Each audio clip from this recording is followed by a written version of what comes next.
कार्तिक मास के कृष्ण पक्ष की षष्ठी तिथि है। षष्ठी तिथि आज दोपहर 2:16 पर समाप्त होगी और बाद में सप्तमी तिथि प्रारंभ हो जाएगी।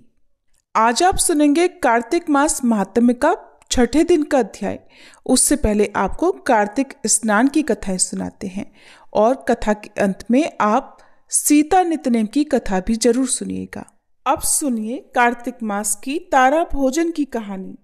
एक बार की बात है, किसी नगर में एक साहूकार था और उसकी एक बहू तारा भोजन करती थी। एक दिन उसने अपनी सास को कहानी सुनाने को कहा तो सास ने मना कर दिया और बोली कि मुझे अभी अपनी पूजा करनी है। उसने फिर अपनी जिठानी से कहा कि दीदी आप मेरी कहानी सुन लो। उसने भी मना करते हुए कहा कि मुझे तो अभी भोजन बनाना है। फिर उसने अपनी देवरानी से कहानी सुनने को कहा। उसने भी बहाना बना दिया कि मुझे बच्चों को देखना है। तब उसने फिर अपनी ननद को कहानी सुनने के लिए कहा। उसने भी मना कर दिया। बोली कि मेरी ससुराल से मेरा बुलावा आ गया है और मुझे जाने की तैयारियां करनी है। अब वह राजा के पास भी गई। बोली कि महाराज आप ही मेरी कहानी सुन लो। तो राजा ने कहा मुझे तो व्यापार देखना है, कहानी सुनने का समय नहीं है मेरे पास। अब तो वह अपनी पड़ोसन के पास गई और जाकर उससे बोली कि आप ही मेरी कहानी सुन लो। पड़ोसन कहानी सुनने के लिए तैयार हो गई। तब उसने कहानी कही। पड़ोसन ने खूब ध्यान से कहानी सुनी और हुंकारा भरा। इस तरह पूरा कार्तिक मास बीत गया और फिर भगवान विमान लेकर आए। जब बहू विमान में बैठकर जाने लगी तो सास दौड़ी दौड़ी आई और बोली मैं भी तेरे साथ चलूंगी। तो वह बोली माँ जी आप अपनी पूजा पाठ करो। जिठानी आई तो बोली मुझको भी लेकर चलो। बहू बोली आपको तो भोजन बनाना है, आप जाकर भोजन बनाओ। देवरानी दौड़ी दौड़ी आई, बोली मैं चलूं। बहू बोली नहीं, आपको तो अपने बच्चों की देखभाल करनी है, तुम भला कैसे चलोगी। ननद आई, बोली भाभी मैं चलूं। उसने कहा दीदी आपको तो ससुराल जाने की तैयारी करनी है। अब दौड़े दौड़े राजा भी आए, बोले मैं चलूं। वह बोली नहीं, आपको तो कारोबार संभालना है, आपके पास तो समय ही नहीं है चलने का, आप भला कैसे चलोगे। पड़ोसन ने सुना तो वो भी आई, बोली बहन मैं चलूं। तब वह बोली हाँ बहन तुम चलो मेरे साथ, क्योंकि तुमने पूरा कार्तिक मेरी कहानी सुनी है। तब वे दोनों विमान में बैठकर स्वर्ग को जाने लगी। रास्ते में बहू को अभिमान हो गया कि मैंने कहानी कही, व्रत किया, लेकिन पड़ोसन ने तो केवल कहानी सुनी, मेरे कारण इसे स्वर्ग मिला। इधर उसके मन में अभिमान हुआ और उधर भगवान के दूतों ने उसे बीच रास्ते में ही छोड़ दिया। और जब वे पड़ोसन को लेकर स्वर्गलोक पहुंचे तो भगवान बोले कि क्या इसी ने तारा भोजन किया है। तब भगवान के दूतों ने बताया नहीं प्रभु, इसने तो केवल कहानी सुनकर हुंकारा भरा था, लेकिन जिसने तारा भोजन करके व्रत की कहानी कही थी उसे तो अभिमान हो गया था, इसलिए हम उसे बीच रास्ते में ही छोड़ आए। भगवान बोले कि नहीं नहीं, उसे वापस लेकर आओ। तब जब वे बहू को वापस लेकर आए तब बहू ने 7 बार क्षमा याचना की और इस प्रकार भगवान ने उसे क्षमा कर दिया और स्वर्गलोक में स्थान दे दिया। इस कहानी को कहने सुनने और हुंकारा भरने के बाद कहना चाहिए, हे कार्तिक के ठाकुर राई दामोदर, जैसे आपने बहू और उसकी पड़ोसन को स्वर्ग दिया वैसे ही हम सबको भी देना। सभी प्रेम से बोलिए कार्तिक मास की जय। अब सुनिए कार्तिक मास में सुनी जाने वाली कीड़ी नगरी की कहानी। एक गांव में एक बुढ़िया माई रहती थी। उसके 2 बेटे तथा बहू थी। बुढ़िया माई भगवान श्री हरि विष्णु की परम भक्त थी। अपना जीवन दान धर्म पुण्य कार्य कर्मों में लगाती थी, परंतु बुढ़िया माई कभी भी मंदिर और सत्संग में या तीर्थ स्थानों पर नहीं जाती थी। एक बार गांव में भागवत कथा हो रही थी। बेटे ने कहा माँ आप सारा दिन घर में रहती हैं, आप मंदिर में भागवत कथा सुनने क्यों नहीं जाती। बुढ़िया माई ने बेटे का मन रखने के लिए कह दिया कि आज जाऊंगी, परंतु नहीं गई। ऐसा करते करते 6 दिन निकल गए। बुढ़िया माई के बेटे ने कहा, माँ, आज अंतिम दिन है, आज तो कथा सुनने आपको जाना ही पड़ेगा। सारा दिन घर का काम करके बुढ़िया माई ने जाते जाते इतनी देर कर दी कि अंतिम दिन की भागवत कथा भी समाप्त हो गई। भगवान श्री हरि विष्णु सन्यासी का रूप धारण करके बुढ़िया माई के पास आए और बोले, बुढ़िया माई, तुम कहाँ जा रही हो? बुढ़िया माई ने कहा, मैं भागवत कथा सुनने जा रही हूँ। तब सन्यासी रूपधारी भगवान श्री हरि विष्णु ने कहा कि अब इतनी देर से क्यों जा रही हो? वहां तो अब कथा समाप्त हो गई, अब वहां जाकर क्या करोगी? तब बुढ़िया माई ने कहा, अब घर से निकली हूं तो जाकर ही आऊंगी। तब सन्यासी रूपधारी भगवान श्री हरि विष्णु ने कहा कि अब कथा समाप्त हो गई, भक्त लोग भी अपने अपने घर चले गए, अब तुम वहां से क्या लाओगी? तो बुढ़िया माई बोली, कुछ नहीं तो मैं वहां से एक ईंट ही उठा लाऊंगी। तो सन्यासी रूपधारी भगवान श्री हरि विष्णु बोले, तुम वहां से मिट्टी की ईंट लाओगी, उसके बदले मैं तुम्हें एक सोने की ईंट दे देता हूं।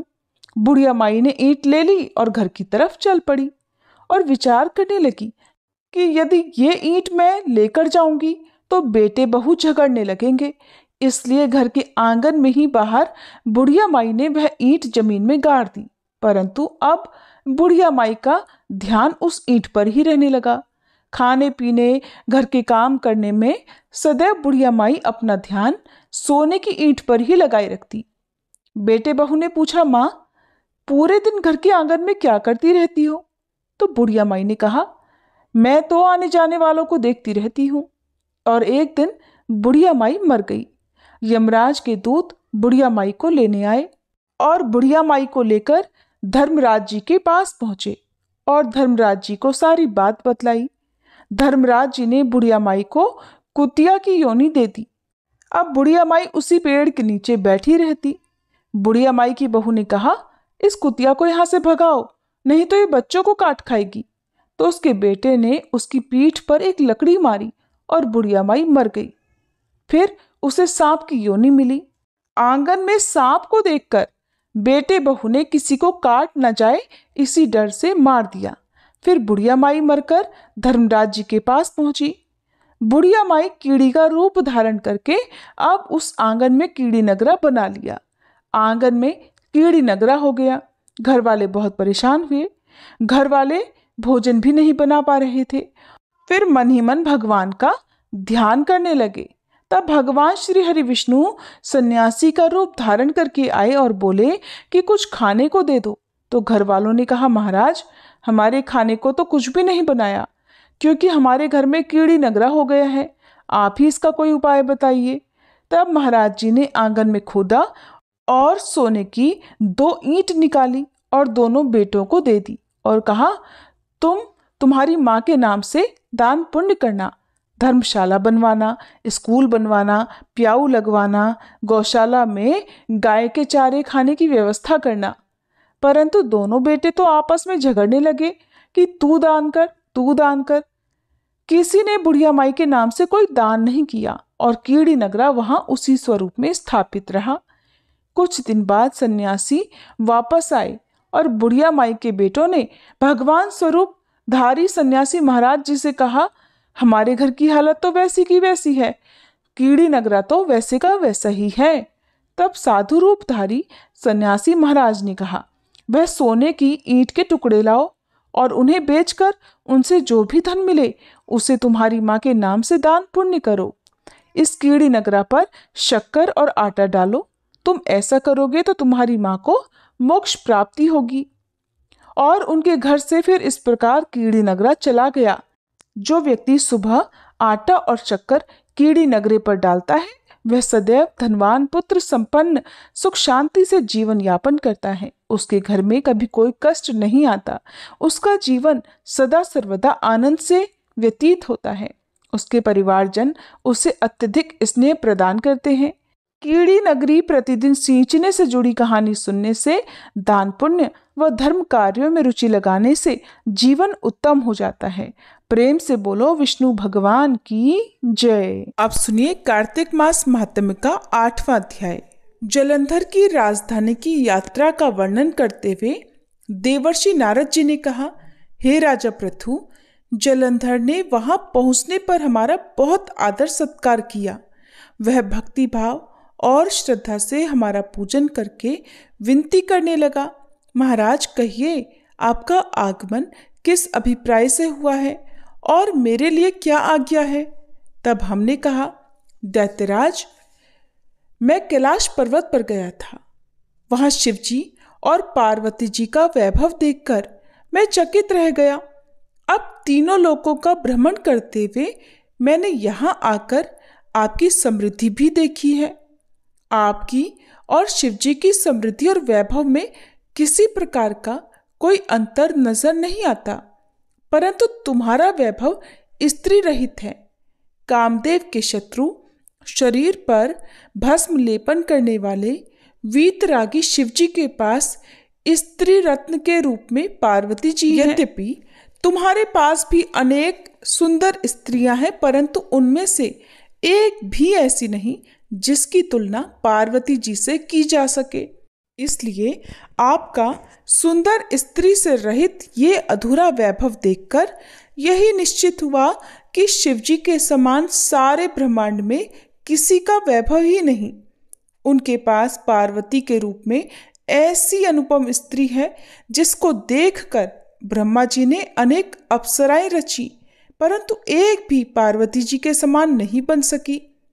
नारद जी ने आगे राजा पृथु से कहा, हे राजन, मैं तो बस केवल इतनी ही बात कहकर वहां से चला आया, परंतु पार्वती जी की अपूर्व सुंदरता की बात सुनकर जलंधर कामदेव के ज्वर से पीड़ित हो गया और उसने उसी समय राहु को बुलाकर कहा कि तुम अभी अभी कैलाश पर्वत पर जाओ और जाकर शिवजी को हमारी आज्ञा सुनाओ।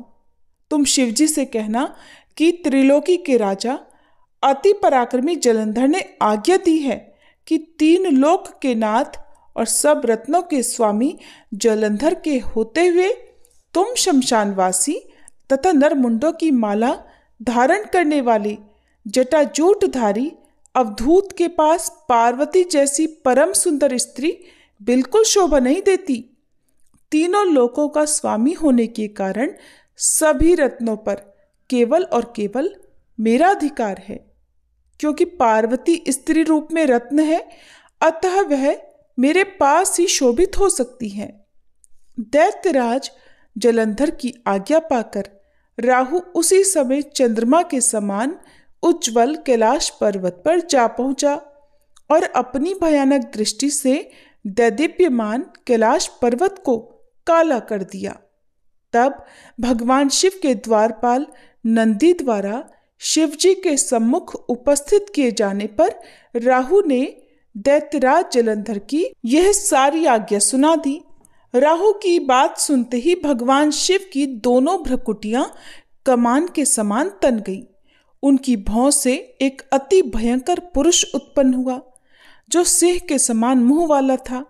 उसके लाल लाल अग्नि के समान विकराल नेत्र थे और उसके सारे शरीर पर बड़े बड़े बाल खड़े हुए थे। उत्पन्न होते ही वह भयंकर मनुष्य विकराल मुख फैलाकर राहु को खा जाने के लिए आगे बढ़ा। अब तो राहु भयभीत होकर कहने लगा, हे देवों के देव महादेव जी, एक तो मैं ब्राह्मण हूँ, दूसरे दूत के रूप में आया हूँ, अतः आप कृपा करके मुझे मत मारिए। राहु की यह बात सुनकर भगवान शंकर ने उसको आकाश में फेंक दिया। तब वह भयंकर पुरुष शिव जी के पास आया और अत्यंत विनीत स्वर में बोला, हे प्रभु, मैं भूखा हूँ, कृपा करके मुझे कुछ खाने को दीजिए। तब शिवजी ने कहा, तुम अपने हाथ पैरों को खाओ। शिव जी की आज्ञा पाते ही वह अपने हाथ और पैरों सहित सारे धड़ को खा गया। जब केवल मुंह ही शेष बचा, तब भगवान शंकर ने प्रसन्न होकर कहा, तुमने मेरी आज्ञा का पालन किया है, इसलिए तुम्हारा नाम कीर्तिमुख प्रसिद्ध होगा और आज से मैं तुम्हें अपना द्वारपाल नियुक्त करता हूँ। पहले तुम्हारी पूजा होगी और उसके बाद में हमारी। तुम्हारी पूजा के बिना हमारी पूजा निष्फल ही रहेगी। उधर शिवजी द्वारा आकाश में फेंका गया राहु बर्बर देश में जाकर गिरा। राहु की ऐसी दशा सुनकर जलंधर को अत्यधिक क्रोध आया और शिवजी से लड़ने हेतु वह दैत्यों की 1 करोड़ सेना लेकर अपने पुर से बाहर निकला। उसी समय उसके सामने से एक आंख वाले दैत्य गुरु शुक्राचार्य और अंग भंग राहु को उसने आते देखा। इसके अतिरिक्त और भी अनेक अपशकुन हुए, परंतु उन्हें देखकर भी वो रुका नहीं। वह अपार दैत्य सेना सारे आकाश में बादलों की तरह छा गई। जब देवताओं ने दैत्यराज जलंधर को अपार सेना सहित कैलाश पर्वत पर चढ़ाई करते देखा तो चुपचाप इसकी सूचना शिवजी को दे दी। सूचना पाते ही शिवजी महाराज ने भगवान विष्णु का स्मरण किया और भगवान विष्णु स्मरण करते ही सामने उपस्थित हो गए। भगवान शिव ने भगवान श्री विष्णु से कहा, हे नारायण, देवताओं को पीड़ा देने वाले इस महादैत्य को आपने क्यों नहीं मारा? और इतना ही नहीं, आप स्वयं श्री लक्ष्मी सहित उसके घर में विराजमान हो गए। आखिर इसका क्या कारण है? तब श्री विष्णु भगवान ने उत्तर दिया, हे शिवजी, यह महादैत्य आपके अंश से उत्पन्न हुआ है और लक्ष्मी जी का भाई है। इसी कारण हमने उसको नहीं मारा। अस्तु ये महादैत्य आपके ही हाथों मारा जाएगा। भगवान विष्णु की यह बात सुनकर शिवजी ने कहा, ये तेजस्वी दैत्य हमसे भी ऐसे नहीं मारा जाएगा, अतएव इसको मारने के लिए आप अपना तेज देने की कृपा कीजिए। शिवजी के ऐसे वचन सुनकर श्री विष्णु भगवान सहित समस्त देवताओं ने अपना अपना तेज शिवजी को प्रदान कर दिया। इसके बाद शिवजी महाराज उस तेज को इकट्ठा करके ज्वालामाली सुदर्शन चक्र और एक वज्र बनाकर जलंधर से युद्ध करने के लिए तैयार हुए। शिवजी के भूत गणों की सेना में समस्त देवतागण भी सम्मिलित हो गए। उधर जलंधर अपनी सेना सहित कैलाश के समीप जा पहुंचा और इधर कीर्तिमुख और नंदी सहित समस्त गण तथा देवताओं की सेना भी युद्ध के मैदान में आ डटी। देवताओं और जलंधर की सेना में ऐसा घोर संग्राम हुआ कि समस्त भूमंडल कंपायमान हो गया।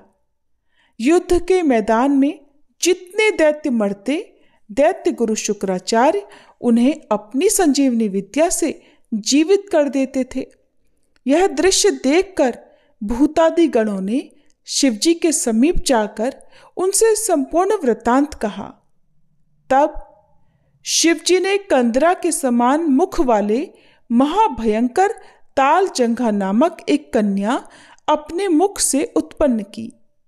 वह कन्या हुंकार मारकर दैत्यों को अपने मुख में डालते हुए श्री शुक्राचार्य जी को उठाकर आलोप हो गई। तब शिवगण निर्भय होकर दैत्य सेना को बुरी तरह मारने लगे। गणों की इस मार से व्याकुल होकर दैत्य सेना भाग खड़ी हुई। दैत्य सेना को इस प्रकार भागते देखकर जलंधर के सेनापति शुंभ, निशुंभ और कालनेमी ने आगे बढ़कर देव सेना पर प्रत्याक्रमण कर दिया।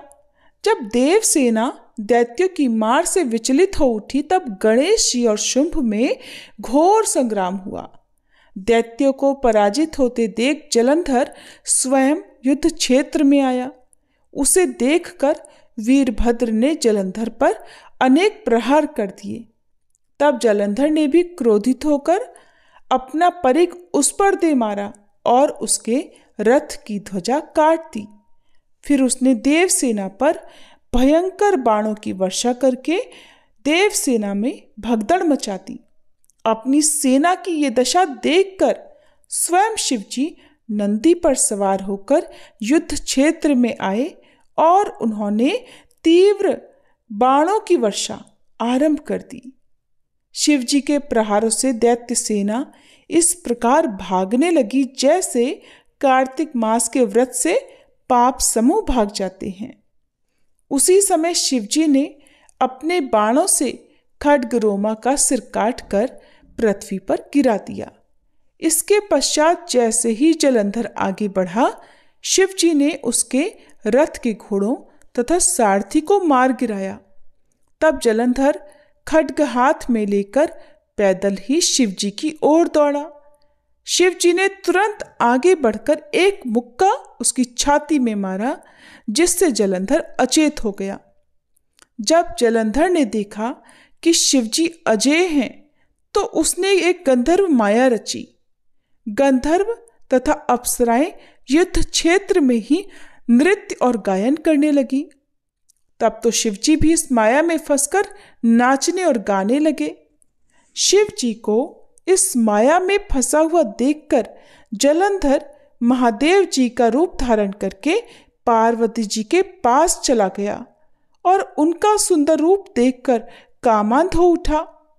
इधर पार्वती जी शिवजी को आया देखकर उनके सम्मान में खड़ी हो गई, परंतु तुरंत ही इस राक्षसी माया को पहचान कर वे वहां से अंतर्ध्यान हो गई। तब निराश जलंधर पुनः युद्ध क्षेत्र में आ गया। उधर जलंधर के चले जाने पर पार्वती जी ने जैसे ही भगवान विष्णु का स्मरण किया, वे तत्काल उपस्थित हो गए और उन्होंने जलंधर के शीघ्र मारे जाने का आश्वासन देवी पार्वती जी को दिया। अब भगवान विष्णु विचारने लगे कि जलंधर ने स्वयं ही अपनी मृत्यु का रास्ता बता दिया है।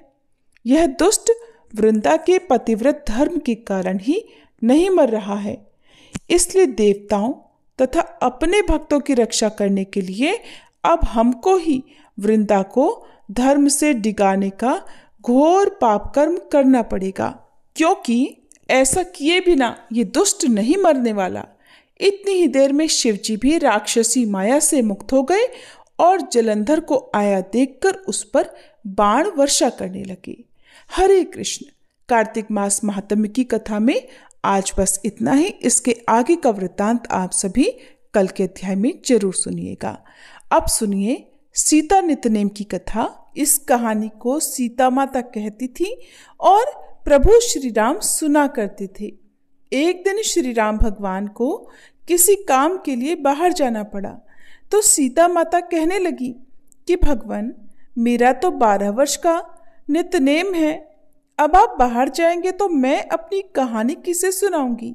तब श्री राम ने कहा कि सीते, आप कुएं की पाल पर जाकर बैठ जाना और वहां पर जो भी औरतें पानी भरने आएंगी उन्हें अपनी कहानी सुना दिया करना। सीता माता कुएं की पाल पर जाकर बैठ गई। तभी एक स्त्री आई। उसने रेशम की जरी की साड़ी पहन रखी थी और सोने का घड़ा ले रखा था। सीता माता उसे देखकर कहने लगी, बहन, मेरा 12 वर्ष का नितनेम सुन लो। पर वह स्त्री बोली कि मैं तुम्हारा नितनेम सुनूंगी तो मुझे तो घर जाने में देर हो जाएगी और मेरी सास मुझसे झगड़ा करेगी। इसलिए उसने कहानी नहीं सुनी और अपने घर चली गई। लेकिन उसके घर जाते ही उसकी रेशम जरी की साड़ी फट गई। सोने का घड़ा मिट्टी के घड़े में बदल गया। सासू ने देखा तो पूछा, अरे बहू, ये किसका दोष अपने सिर लेकर आ गई है। बहू बोली, माँ जी, कुएं पर एक औरत बैठी थी। उसने अपनी कहानी सुनने के लिए कहा, लेकिन मैंने नहीं सुनी। शायद उसी का ये फल मुझे मिला है। बहू की बात सुनकर अगले दिन वही साड़ी और वही घड़ा लेकर सास कुएं की पाल पर गई। सास को वहीं पर सीता माता बैठी मिली तो माता सीता ने कहा, बहन, मेरी कहानी सुन लीजिए। सासू बोली, एक बार छोड़, मैं तो 4 बार कहानी सुन लूंगी। तब सीता माता बोली, राम आए लक्ष्मण आए, देश के पुजारी आए, नित नेम का नेम लाए, आओ राम बैठो राम, तपी रसोई जीमो राम, माखन मिश्री खाओ राम, दूध पताशा पियो राम, सूत के पलका मोठो राम, शाल दुशाला पोठो राम, शाल दुशाला ओढ़ो राम। जब बोलूं राम ही राम, राम सवारे सबके काम। खाली घर भंडार भरेंगे, सबका बेड़ा पार करेंगे। श्री राम जय जय राम। सासू बोली, बहन कहानी तो बहुत अच्छी लगी। फिर कहानी सुनकर सासू घर चली गई और उसकी साड़ी फिर से रेशम जरी की बन गई। मिट्टी का घड़ा भी फिर वापस से सोने के घड़े में बदल गया। बहू ने देखा तो कहने लगी, सासू माँ आपने ये सब कैसे किया? सासू बोली, बहू तू दोष लगा कर आई थी और मैं अब दोष उतार कर आ रही हूँ। बहू ने पूछा कि माँ जी वह कुएं वाली स्त्री कौन है? सासू ने बताया कि वह तो सीता माता थी। वो पुराने से नया कर देती हैं, खाली घर में भंडार भर देती हैं। वह लक्ष्मी जी का वास घर में कर देती हैं और मनुष्य की जो भी इच्छा हो उसे पूर्ण कर देती हैं। बहू बोली, माँ जी फिर तो ऐसी कहानी मुझे भी सुना दो। सास बोली कि ठीक है तुम भी सुनो। फिर सास ने कहानी शुरू की। राम आए लक्ष्मण आए, देश के पुजारी आए। नित नेम का नेम लाए, आओ राम बैठो राम। तपी रसोई जीमो राम, माखन मिश्री खाओ राम। दूध बताशा पियो राम, सूत के पल का मोठो राम। शाल दुशाला पोठो राम, शाल दुशाला ओढ़ो राम। जब बोलूं राम ही राम, राम सवारे सबके काम। खाली घर भंडार भरेंगे, सबका बेड़ा पार करेंगे। बोलो श्री राम जय जय राम। कहानी सुनकर बहू बोली, माँ जी कहानी तो बहुत अच्छी है। सासू ने कहा, ठीक है अब से हम इस कहानी को रोज किया करेंगे। अब सास बहू रोज सवेरे उठती, नहाती धोती और पूजा करने के बाद नित्य-नेम की सीता माता की कहानी कहती। एक दिन की बात है, उनके यहाँ पड़ोस की एक औरत आई और बोली कि बहन जरा सी आँच तो देना। तो बहू बोली कि आँच तो अभी हमने जलाई ही नहीं। पड़ोसन बोली, तो फिर तुम सुबह 4 बजे से उठकर क्या कर रही हो? तो उन्होंने कहा कि हम तो सुबह सुबह उठकर पूजा करते हैं, फिर सीता माता की नित्य नेम की कहानी कहते हैं। पड़ोसन ने उनकी बात सुनकर फिर कहा कि सीता माता की कहानी कहने से तुम्हें क्या मिला? तब वे दोनों बोली कि सीता माता की कहानी कहने से घर में भंडार भर जाते हैं, सारे काम पूर्ण हो जाते हैं, मन की इच्छा भी पूरी होती है। पड़ोसन ने कहा, बहन अगर ऐसा है तब तो फिर मुझे भी कहानी सुना दो। तब बहू बोली कि ठीक है तुम भी ये कहानी सुन लो। राम आए लक्ष्मण आए, देश के पुजारी आए, नित नेम का नेम लाए। आओ राम बैठो राम, तपी रसोई जीमो राम, माखन मिश्री खाओ राम, दूध बताशा पियो राम, सूत के पल का मोठो राम, शाल दुशाला पोठो राम, शाल दुशाला ओढ़ो राम। जब बोलूं राम ही राम, राम सवारे सबके काम, खाली घर भंडार भरेंगे, सबका बेड़ा पार करेंगे, श्री राम जय जय राम। पड़ोसन ने इस कहानी को सुना तो कहने लगी, बहन कहानी तो बहुत अच्छी लगी। अब वह पड़ोसन भी नित्य-नेम सीता माता की कहानी कहने लगी। कहानी कहने से सीता माता ने पड़ोसन के भी धन के भंडार भर दिए। देखते ही देखते अब तो पूरे मोहल्ले में नित्य-नेम की कथा चल पड़ी और हर किसी की मनोकामना पूर्ण होने लगी। हे सीता माता, जैसे आपने उन सभी के भंडार भरे वैसे ही हमारे भी भरना। कहानी कहने वाले, सुनने वाले और हुंकार भरने वाले सबके भरना। सभी प्रेम से बोलिए सीता मैया की जय। अब आपको सुनाते हैं ठाकुर जी के एक भक्त की कहानी। आपको ये कथाएं हर दिन हम नियम से इसलिए सुनाते हैं ताकि आप अपने कीमती समय में से थोड़ा सा समय निकालकर कम से कम कार्तिक मास में तो प्रभु की भक्ति में लीन हो सके। इसीलिए कभी कभी इन कथाओं की अवधि लंबी हो जाती है, तो आप धैर्य रखकर अगर हो सके तो सुबह पूजा करते समय इन कथाओं को पूरा सुन लिया करें। नहीं तो दिन में जब भी आपके पास समय हो उस समय आप बाकी बची हुई कथाओं को सुन सकते हैं। तब तक आप केवल कार्तिक मास महात्म्य तक की कथाएं सुनकर फिर सबसे अंत में आरती सुन सकते हैं। ठाकुर सिलपिल्ले भगवान की एक भक्त थी राजकन्या। राजकन्या जिसका नाम चंद्रलेखा था, रहती तो राजमहल में थी, लेकिन हर प्रकार के विषय सुखों से उन्हें पूर्ण वैराग्य हो गया था। इनका विवाह बाल्यावस्था में ही एक राजकुमार के साथ निश्चित कर दिया गया, परंतु अभी गौना नहीं हुआ था।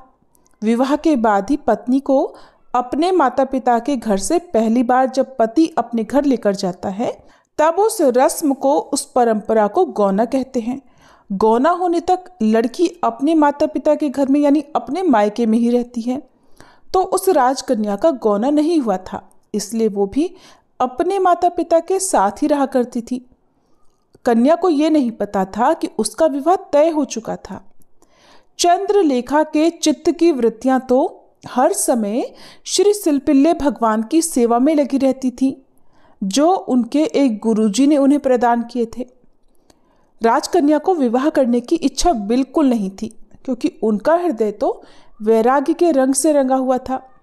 परंतु अब जब उनके पिता ने बाल्यावस्था में ही उनका विवाह निश्चित कर दिया, तो ये जानकर लोक लज्जा के कारण वो कुछ भी नहीं बोली, क्योंकि वो तो मन ही मन सिलपिल्ले भगवान को ही अपना सब कुछ, अपना पति परमेश्वर मान चुकी थी। जब उनकी विवाह के योग्य उम्र हो गई तब विवाह हुआ और उसके बाद गौने की विदाई करने पतिदेव आए। अब विधाता का विधान देखिए, जिस युवक से राजकन्या का विवाह हुआ वो और उसके परिवार के सभी लोग भक्ति से विमुख थे, कोई पूजा पाठ नहीं करते थे। राजा की बेटी थी तो गुप्तचरों से उसे पता चल गया कि ये लड़का और उसके घर वाले सभी भक्ति विमुख हैं। किसी के मन में ठाकुर जी के प्रति न तो सम्मान है न भक्ति है। अब विवाह और गौना हो चुका था, इसलिए घर वालों ने राजकन्या चंद्रलेखा को अपने पति के साथ विदा कर दिया। अपने ठाकुर जी को उन्होंने जिस पिटारी में रखा था उसे हृदय से लगाए हुए चंद्रलेखा जी अपने पतिदेव के साथ ससुराल को जाने लगी।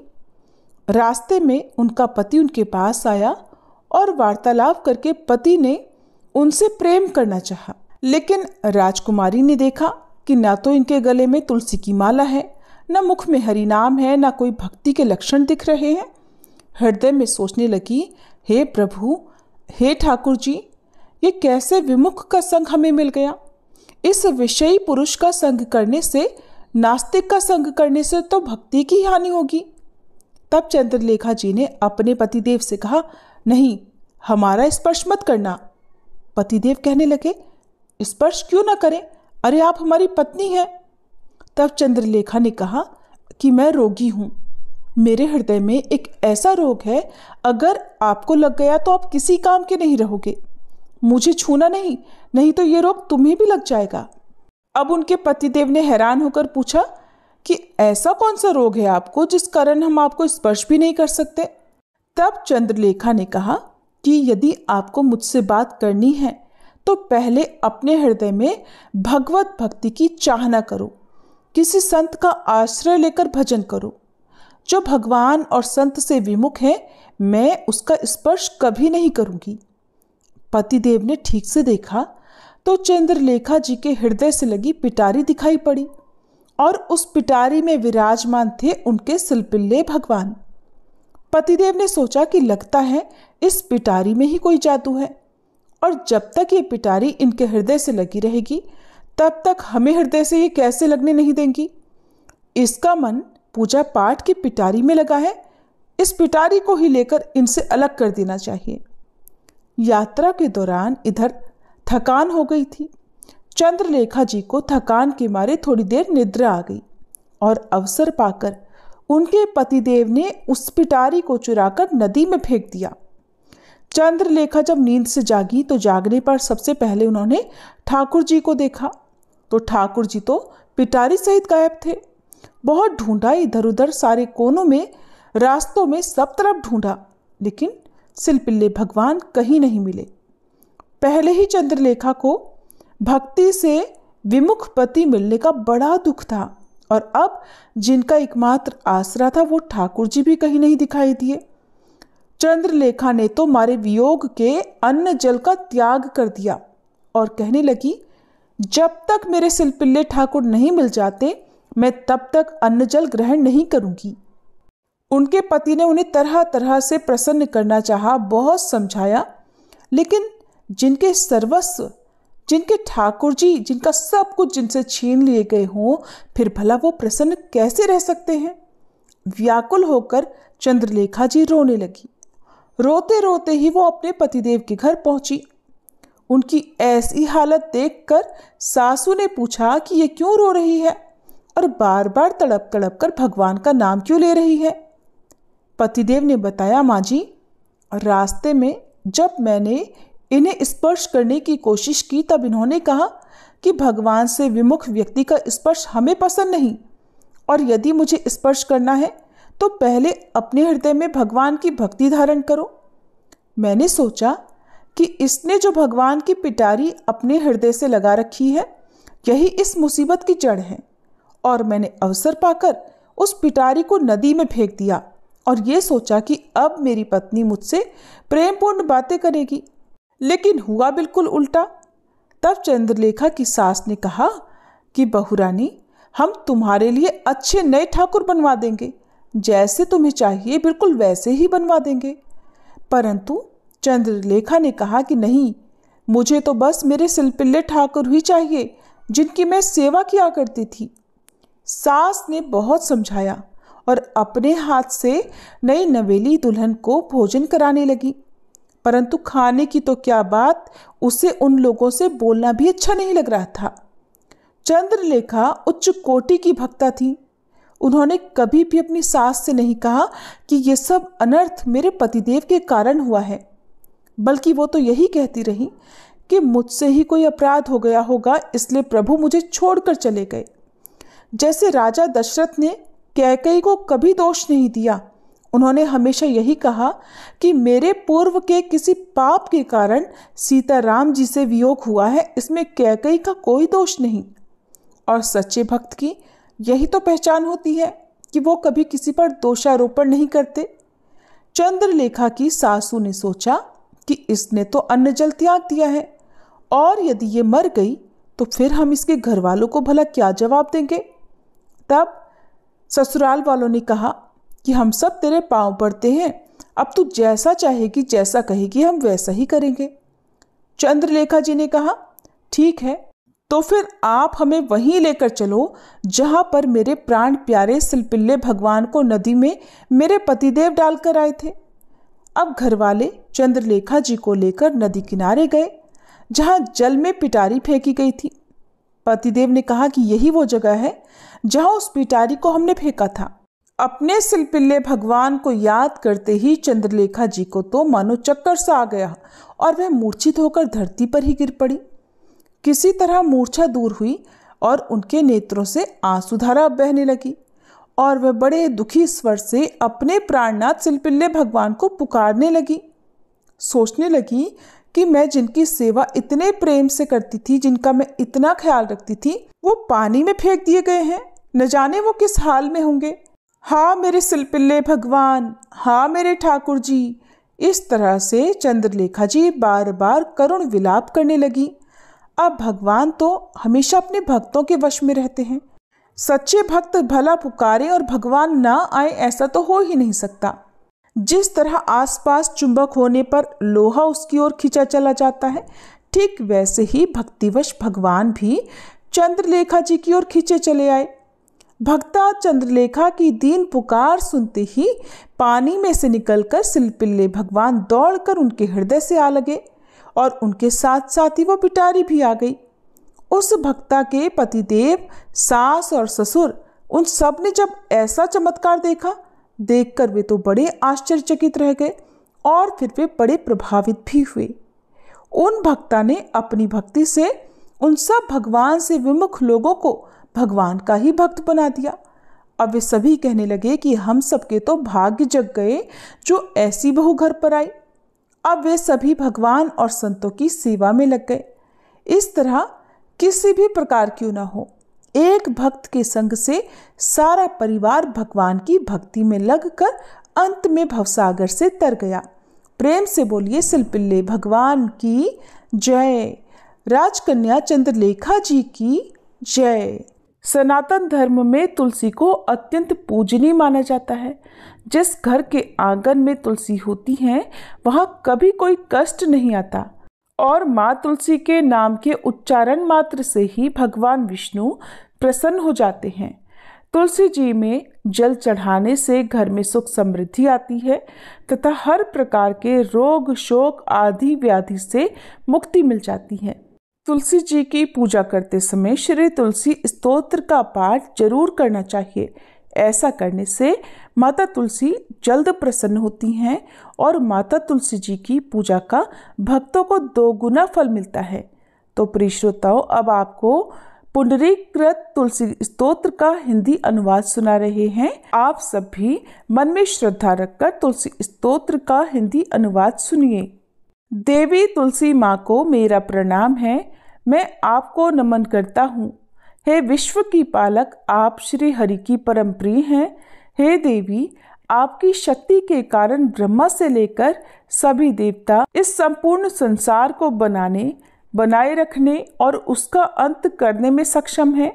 इसका अर्थ है कि आपके कारण ही ब्रह्मा जी के साथ अन्य देवतागण सृष्टि के निर्माण, उसके पालन पोषण और विनाश में लगे हुए हैं। देवी तुलसी जी, आपको मेरा प्रणाम है। जो जीवन में कल्याण लाती हैं उन देवी तुलसी को नमस्कार है। जो श्री विष्णु जी की प्रिय हैं और जो शुभ है, मुक्ति प्रदान करने वाली और समृद्धि प्रदान करने वाली देवी तुलसी को नमस्कार है। देवी तुलसी को नमस्कार है। हे देवी, कृपया मुझे सभी प्रकार के दुर्भाग्य और विपत्तियों से बचाए रखना। हे देवी, आपकी महिमा का वर्णन करना, यहाँ तक कि आपका स्मरण मात्र ही मनुष्य को पवित्र बना देता है। देवी तुलसी जी को प्रणाम। मैं देवी तुलसी को पूरी श्रद्धा के साथ प्रणाम करता हूँ, जो देवियों में सबसे प्रमुख है और जिनका तेजोमय रूप है, जिसे देखकर इस नश्वर संसार के सभी पापी अपने पापों से मुक्त हो जाते हैं। देवी तुलसी को मेरा प्रणाम है।